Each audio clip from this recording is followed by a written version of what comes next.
Imagine standing on Wall Street on a crisp Tuesday morning in late October 1929. The air is cold, but there is a strange, suffocating heat rising from the frantic crowd below. Get out of the way! The market crashed, it's over. We have to get inside.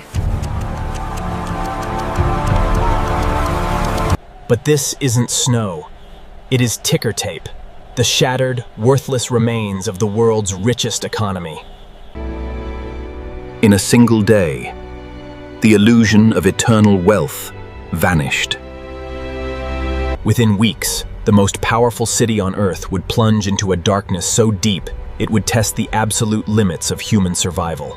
For nearly a decade, New York City was a playground of neon lights, jazz music, and soaring skyscrapers.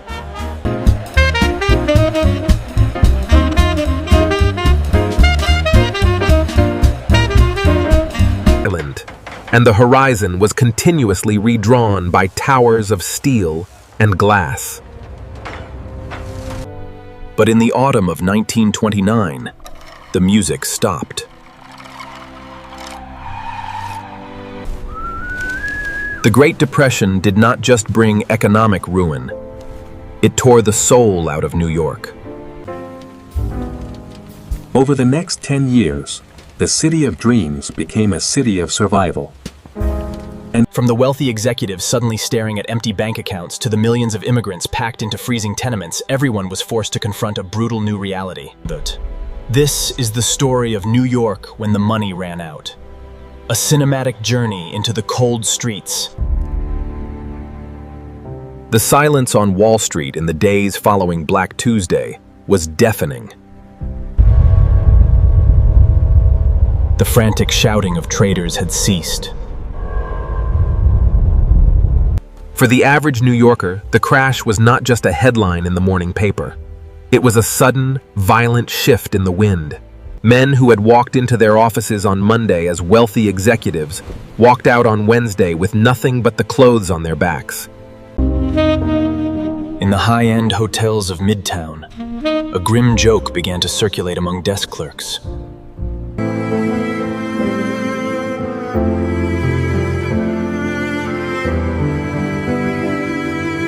Look at this place. Where are we going to end up?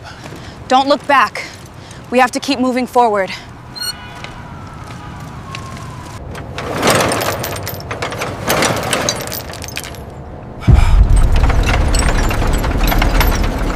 Let us in! We need access to our money! Open up the doors! Please, think of the children! By 1932, the physical landscape of New York had transformed into something unrecognizable.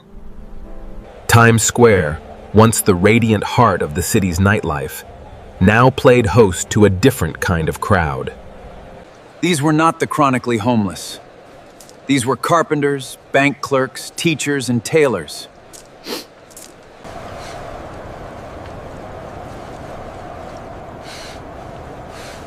They were waiting for a cup of watery soup and a single slice of stale bread.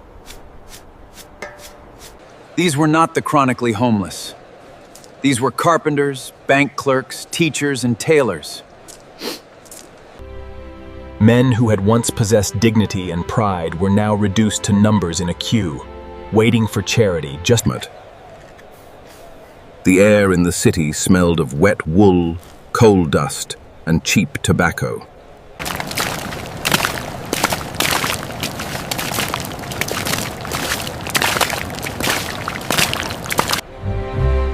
To walk down Fifth Avenue was to witness a stark and painful contrast.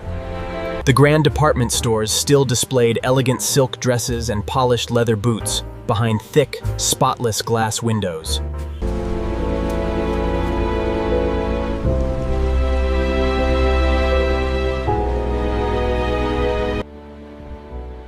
As the cold months wore on, the city's housing crisis reached a breaking point. Millions of families, unable to pay their rent, were evicted from their apartments. Their belongings, wooden chairs, mattresses, family portraits, were piled on the sidewalks, left to rot in the rain. Out of this desperation, a new kind of architecture emerged. In the very heart of Central Park, where wealthy socialites once rode horse-drawn carriages, a sprawling shantytown arose. They were called Hoovervilles, named after President Herbert Hoover, whom many blamed for the disaster. These villages of the displaced were constructed from whatever materials could be scavenged. Scraps of corrugated iron, discarded packing crates, tar paper, and rusted sheet metal were hammered together to form fragile shelters. On cold nights, the park would glow with the light of dozens of burn barrels.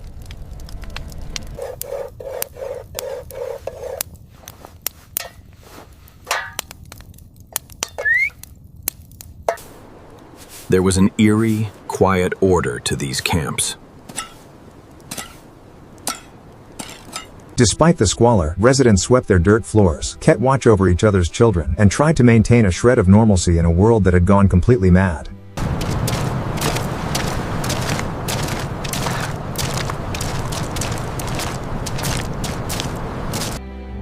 In the darkest years of the Depression, survival became a matter of small, daily transactions. One of the most iconic and heartbreaking sights on the streets of New York was the apple cellar. In an effort to help the unemployed, the International Apple Shippers Association offered surplus apples to out-of-work men on credit. Suddenly, on nearly every street corner from Wall Street to Harlem, men in threadbare but neatly pressed suits stood next to wooden crates filled with bright red fruit. Sweet red apples, crisp and fresh this morning. Come and get them before they're gone. Selling apples became a badge of honor, a sign that a man had not given up, that he was still willing to work. At home, the burden fell heavily on the women of New York. They became masters of economy, stretching a single bone into 3 days of soup, patching shoes with cardboard,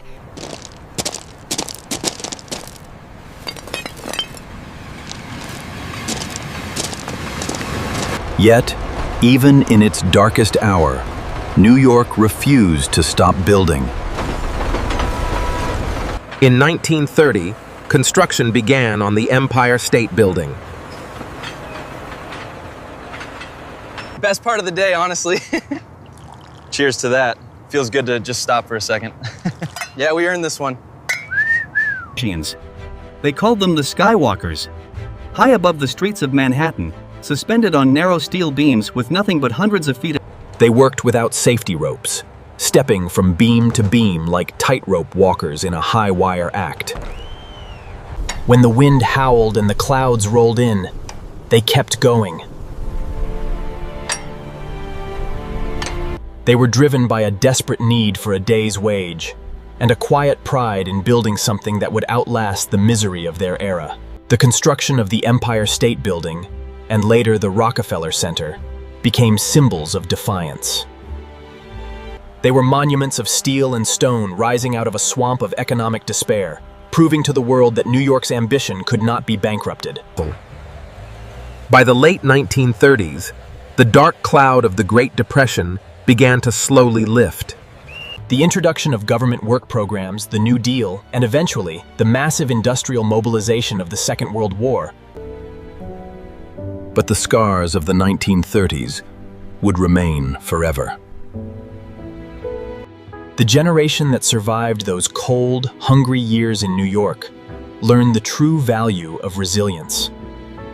They learned that a city is not defined by the money in its vaults, but by the strength of the people who walk its streets. And yet, despite the hunger, the cold, and the despair, the city endured.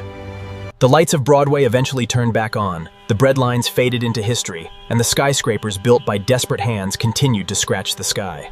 If you found this journey through New York's history compelling, please hit the subscribe button and turn on notifications. What historical era or forgotten city should we reconstruct next? Let us know in the comments below.